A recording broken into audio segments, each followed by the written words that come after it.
back to State of the Nation. Let me get your thoughts, Liboros Oshoma, because she has made some submissions. Are you in agreement with some of the points that she raised concerning what the PDP has been able to do to this time? Yeah, that's why for me, the issue is we've crossed that, Rubicon of the president didn't do this, the president didn't do that. We all know. A lot of us, I'm not a fan of Mr. President because I believe that the economy, the security situation in Nigeria ought to have been managed, far better than this. It is not enough. The same people you said, oh, allow your brothers, coexist with them peacefully, give them grazing route. Now, all of a sudden, in far away in the UK, you said they are trained by Mama Gaddafi. These are the issues. So that's why for me now, I think the position we are now, it's for the opposition parties to come out and begin to tell us this is how they are going to do it differently. But in addition to that, Senator Abaribe said that the president was displaying a lot of incompetence. What do you think of that part of that statement? That's not a statement I expect that a honorable, a distinguished senator ought to make at the floor of the red chambers. But I agree with that statement, as a layman now, that what so far a lot of passing, oh, I didn't know this, I'm not aware of this, and oh, these are, So for me, I think that's lack of competence.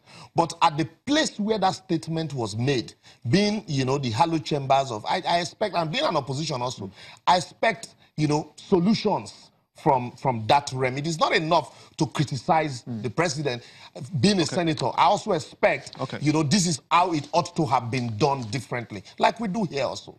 Okay, let's shift our focus to something entirely different. I'll get back to you in just a minute, Joan, in Abuja. Well, the Senate Committee on Ethics and Privileges has recommended in its report that Senator Omo-Agege be suspended for 181 legislative days. But the Senate President, Dr. Bukola Saraki, recommended that it be reduced to 90 legislative days, representing the report on the investigation into the comments made by Senator Omo-Agege. The chairman of the committee, Senator Sam Anyao, said that the committee found it unacceptable that after Senator Omo-Agege apologized to the Senate over his comments, he still made a U-turn and took the Senate to court over the matter, which was referred to the committee.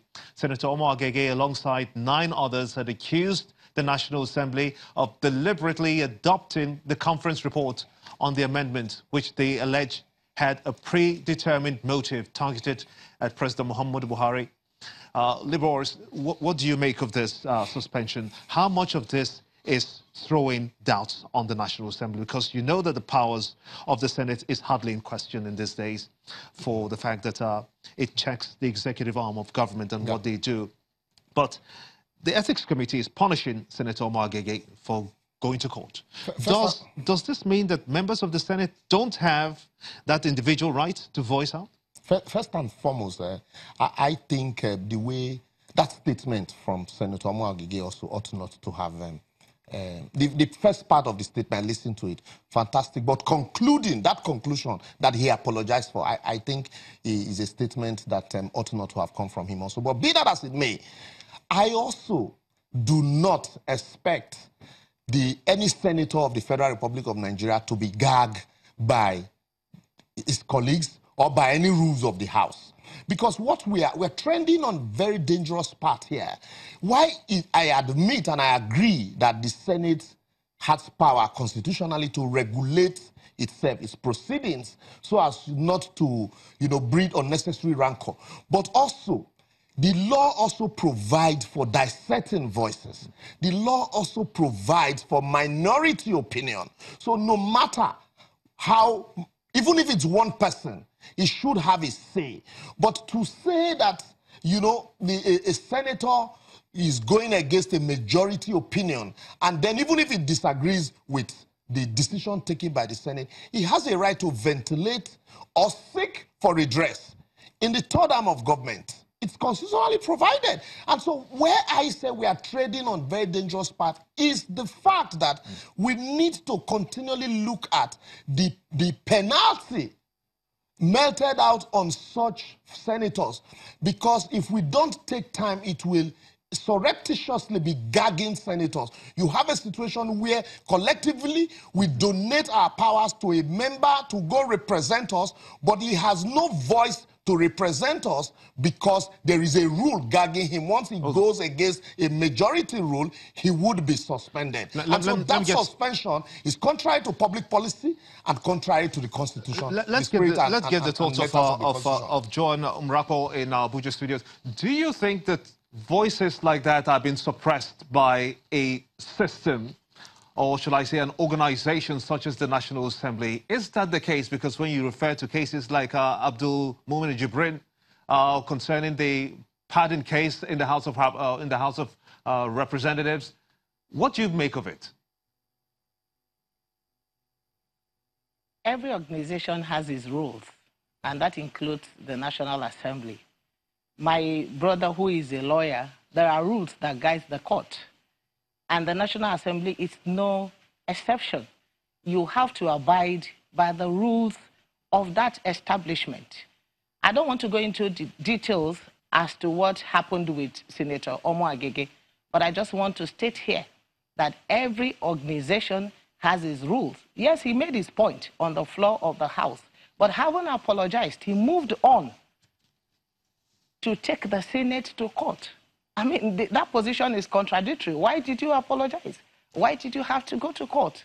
Like I said, I am not a spokesperson for the Senate, but I want to hold it here that every organization, including channels, including Nigerian Bar Association, including Nigerian Medical Association, they have their rules. And it is almost very important and necessary that every member should abide by the rules of that. But do you think this takes away? Do you think that this takes away from the credibility of the National Assembly? Sorry, Gimba, can you come again? Do you think the suspensions like this we have seen with Omo-Agege or even Abdul Mumin Jibrin takes away from the credibility of the National Assembly? No, it doesn't.